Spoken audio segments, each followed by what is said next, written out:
كان نفسي اقول يا ليلى رد على المستبد، ولكن الاهلي ابى ان هو ينولني فرصه زي دي. ولكن انا هاجي للاهلي بعد شويه، بس دلوقتي هبدا بليفربول the other kind of reds، لان انا وارني سلوت كان هاجيلنا ذبحه مبدئيا من التعثرات المتتاليه. اوكي، ولكن في فرق بقى بين ليفربول والاهلي، ان ليفربول عنده تخمه، اللي بينزل ما شاء الله بيصنع الفارق.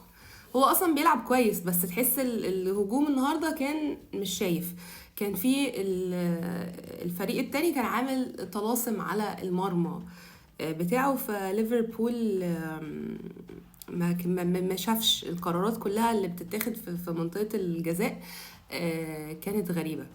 عارفين لو كابتن ايمن الكاشف هو اللي كان بيعلق كان قال لك دي ما تضيعش يا جدعان، كان في حاجات كتير قوي ما تضيعش يا جدعان ضاعت من ليفربول. ولكن الحمد لله إليوت وكورتيس جونز لما نزلوا صنعوا الفرق، وبالتأكيد نونيز نجم المباراة. انا بقى ما كنتش متفائلة من الاول لما شفت وجه محمد صلاح في بداية الماتش قبل ما الماتش يبتدي، كان مكشر على غير عادته. فواضح ان موضوع الهلال مؤثر جامد على تركيز فخر العرب، فلو سمحتوا سيبوه في حاله عشان احنا عايزينه يكون هداف الدوري بليز if you please. بس الصراحة يعني الهدفين اللي في البلاس 90 دول أثلجوا صدري، لأن أنا خلاص أنا عايزة ليفربول يفوز السنة دي regardless بقى مو صلاح هيكمل ولا لأ.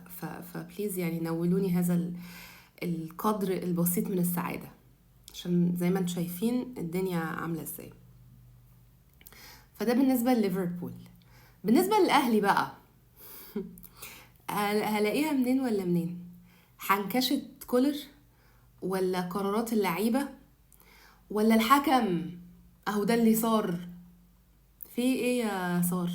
وليه مفيش فار؟ بتهيألي مفيش فار يا جماعة، صح؟ ليه بقى؟ ايه يا متسبي؟ ايه يا فيفا؟ ايه يا كاف؟ ايه الهزار ده؟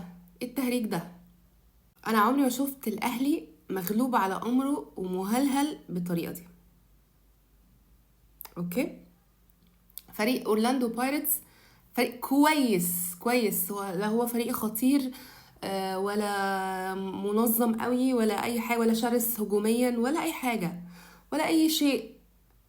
تمام، الاهلي لو في حالته يكسب الفريق ده يعني 3-4 مستريح، وممكن الاهلي ما يدخلش فيه اهداف. ولكن كل خط من خطوط الاهلي فيه مشاكل جد تكته. what's happening؟ في الاول كان من فتره مفيش انسجام بين ربيعه وياسر، بس عادي انسجموا، يعني لعبوا مع بعض بقيه الموسم وكسبنا، وكانت ماتشات كويسه وكل حاجه. وكولر طبعا والتشتت اللي حصل له. طب انت مثلا في مواسم سابقه ما اكتشفت كريم فؤاد، خليته يلعب نص موسم مثلا ولا موسم جناح، تمام، ادي حصل عندك شورتج عالجته. جه اتصاب معلول فخليته يلعب باك، اوكي، بس هيلعب باقي الموسم باك، مش مباراة باك ومباراة وينج. الدبيس ليه مثلا ما لعبش من اول الماتش باك شمال، مع ان هو اصلا البديل الاساسي لعلي معلول؟ ليه هاني ما نزلش من اول الماتش؟ هل ده مثلا عشان ده خطة مدرب الاحمال مثلا او حاجة؟ بس ولو ان الولد لعب الماتش اللي فات كله وعادي. فليه خالد عبد الفتاح يكلفنا الاهداف ملهاش اي 30 لازمة؟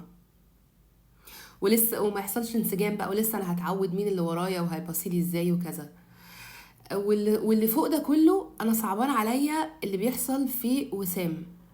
هو غير موفق كده يعني، حرام كل الحاجات بيشوطها جنب المرمى، ولكن هو مش بيحظى بالمساعدة المطلوبة، ولا من وينجات ولا من نص ملعب ولا من اي شيء.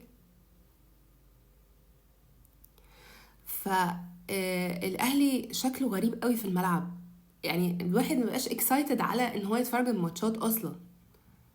يعني الاول كان اللي هو ده النهارده في ماتش الاهلي، انا اصلا اتفرجت على ليفربول كله، بعدين اتفرجت على الشوط التاني من الاهلي مبدئيا، مش عشان انا مش بحب الاهلي اقل، بس اكيد الماتش التاني كان احلى. فايه اللي وصلنا لكده؟ يعني هي حاجات كتير، بس ليه الاهلي يقرر في اكتر موسم مهم ان هو يعمل كده؟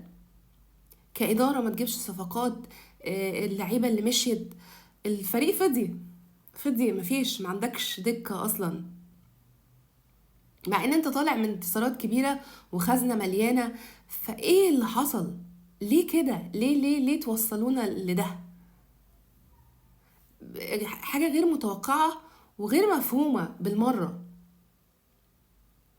والناس برضو تهدى، يعني الناس اللي هي الشناوي ما بيقعدش دكة ليه؟ الشناوي خلاص انتهى. ادينا شفنا شوبير النهارده، ماشي، هي اخطاء دفاعيه من المساكين او المدافعين، بس هو يتحمل جزء من الاخطاء دي، صح؟ عادي، هو حارس شاطر جدا وواعد، بس عادي كل الناس بتعمل اخطاء. بس ان شاء الله الاهلي هيستفيق، احنا متعودين على الاهلي دايما بيجي من بعيد. بس ما كانش ليه لازمه المره دي، يعني احنا مش في وضع خالص يخلينا اصلا مضطرين لان احنا نشوف حاجات زي دي. بس anyways يعني، انت في مصر، وشكرا.